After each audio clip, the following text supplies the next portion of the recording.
Hi guys, आप लोग को हमारे यूट्यूब चैनल ऑनलाइन एसिस क्लासेस में बहुत बहुत स्वागत है। दोस्तों, आज हम लोग 10th class math NCERT exercise 8.1 का क्वेश्चन नंबर लास्ट यानी 11 क्वेश्चन हम लोग सोल्व करने वाले हैं। तो इस क्वेश्चन को सोल्व करने से पहले मैं आप लोग को बताता हूं कि अगर चैनल पे नए आए हो तो चैनल को जरूर सब्सक्राइब कर देना और बेल आइकन को दबाकर ऑल पर सिलेक्ट जरूर कर देना, ताकि नए वीडियो के अपलोड की अपडेट आपको सबसे पहले मिले। तो चलिए फ्रेंड्स, मिलता है आपको क्वेश्चन में। तो वीडियो शुरू करने से पहले मैं आप लोग को बताता हूँ कि सारे मतलब कि जितना भी 8.1 का जितना भी क्वेश्चन है, सारा क्वेश्चन हल हो चुका है हमारे चैनल के ऊपर जाकर के आप आसानी से इसको देख सकते हैं। तो फ्रेंड्स, चलिए क्वेश्चन नंबर 1 को सोल्व करने से पहले हम यहाँ पर पहले क्वेश्चन को पढ़ लेते हैं। लिखा गया है कि यहाँ कि बताइए कि निम्नलिखित कथन सत्य है या असत्य है। यहाँ पर बताना है हम लोग को कौन सा क्वेश्चन सत्य है और कौन सा असत्य है। कारण सहित हम लोग को उत्तर देना है। तो सबसे पहले यहाँ पर हम लोग क्वेश्चन को देखेंगे। तो यहाँ पर क्वेश्चन को देखने के लिए सबसे पहले यहाँ पर लिखा क्या गया है क्वेश्चन 1 में कि tan a का मान सदैव 1 से कम होता है। तो tan a का मान सदैव 1 से कम होता है। तो सबसे पहले यहाँ पर tan a का फार्मूला हम लोग लिख देते हैं। tan a का मान तो सबसे पहले यहाँ पर फार्मूला होता है लंब बटा में आधार, ठीक है। तो लंब बटा आधार, तो यानी अगर लंब और आधार, लंब बटा में आधार क्वेश्चन होता है, मान लेते हैं कि लंब हम लोग का 3 है और आधार हम लोग का 4/3 है। तो अगर इसको घटाएंगे तो 1 से अधिक होता है, ठीक है,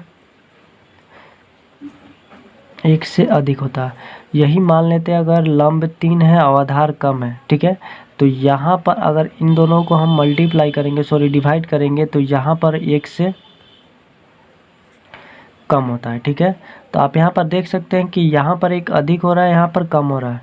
तो यहाँ पर इसका जो हम लोग का जो क्वेश्चन दिया गया कि tan a का मान सदैव 1 से कम होता है, तो हमारा जो क्वेश्चन के हिसाब से, जो हमारे फार्मूला के हिसाब से यहाँ पर ये गलत बता रहे थे। हमारा जो क्वेश्चन होगा, आंसर होगा ये असत्य होगा।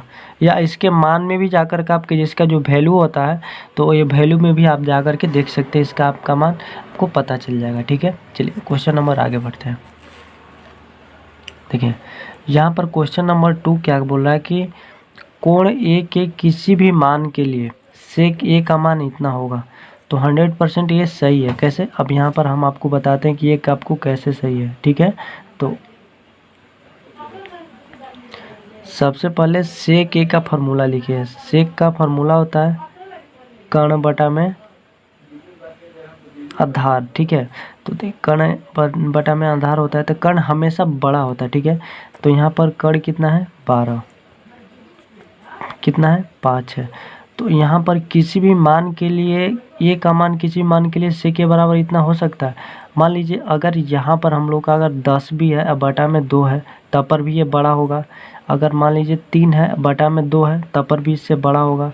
अगर 5 है फिर भी 4 है फिर भी इससे बड़ा होगा। तो हर एक मान के लिए ये सेक ए का मान बड़ा होगा। तो हमारा जो आंसर है वो सत्य है। डायरेक्ट इसको फार्मूला पर भी जा सकते हैं, और अगर आपको ज़्यादा प्रॉब्लम आ रही है तो आप इसका वैल्यू भी निकाल सकते हैं। वैल्यू भी देखिएगा तो हमेशा 1 से ज़्यादा ही होगा, ठीक है, मतलब से कि इतना से ज़्यादा होगा। चलिए अब क्वेश्चन नंबर हम लोग 3 देखते हैं। देखिए यहाँ पर लिखा गया है कि कॉस ए कोण ए के कोसेकेंट है के प्रयुक्त का एक संक्षिप्त रूप है। तो ये तो ऐसे ही गलत है, क्योंकि यहाँ पर कॉस ए का जो संक्षिप्त प्रयोग होता है कोसाइन होता है। कितना होता है? कोसाइन होता है। तो कोसाइन होता है, तो कॉस का कोसाइन होता है, ये कॉसेक का कोसेंट होता है, ठीक है। तो यहाँ पर हम लोग का आंसर क्या होगा? असत्य। समझ गए होंगे। चलिए क्वेश्चन नंबर हम लोग क्या करते हैं, 4 पढ़ते हैं। तो 4 में क्या है कि कॉट ए, तो कॉट और ए का गुणनफल होता है। तो यहाँ पर बिल्कुल ही असत्य है, क्योंकि कॉट का ये मल्टीप्लाई नहीं होता है। यहाँ पे कॉट ए का एक मान होता है, ठीक है, एक मान होता है।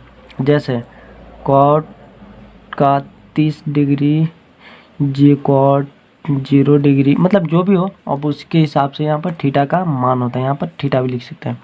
तो हम लोग का जो आंसर है ये असत्य है। समझ गए। चलिए अब क्वेश्चन नंबर हम लोग आगे बढ़ते हैं। यहाँ पर देखा गया है कि किसी भी कोण थीटा के लिए, ठीक है, साइन थीटा का मान 4/3 होगा। ये बिल्कुल राइट है, क्योंकि यहाँ पर देखिए पहले यहाँ पर साइन लिखेंगे, साइन थीटा का फार्मूला क्या होता है, लंब बटा में कर्ण होता है। ठीक है, हम आपको फार्मूला में पहले ही बताए थे कि लंब हमेशा छोटा होता है कर्ण से, लेकिन यहाँ पर आप देख लीजिए कि यहाँ पर 3 क्या है, यहाँ पर छोटा है इससे। ठीक है, तो जब इसे छोटा है तो हम लोग का ये क्वेश्चन हमेशा 3/4 होता, तो ये मान सकते थे कि हम लोग का क्वेश्चन सही है। लेकिन थीटा के मान के लिए साइन थीटा का ये मान गलत है, तो यहाँ पे लिख सकते हैं आंसर असत। समझ गए, ये तो हो गया। चलिए फ्रेंड्स, मिलते हैं आपको अगले क्वेश्चन में 8.2। आप शुरू कर लेते हैं। अगर फार्मूला आपको दिक्कत हो रही है तो आप डायरेक्ट यहाँ पर हमारे चैनल के ऊपर सारा फार्मूला यहाँ पर दे दिया गया, आप यहाँ से फार्मूला दे करके आप आसानी से इसको सोल्व कर सकते हैं। तो फ्रेंड्स, आज की वीडियो में बस इतना ही। मिलते हैं आपको अगले वीडियो में। आप चैनल को अभी तक सब्सक्राइब नहीं किया तो चैनल को जरूर सब्सक्राइब कर देना, क्योंकि यहाँ पर 9, 10th, 11th, 12th math, science, Sanskrit, physics, chemistry सारे का सॉल्यूशन और सिंपल तरीक़ा से बताया जाता है।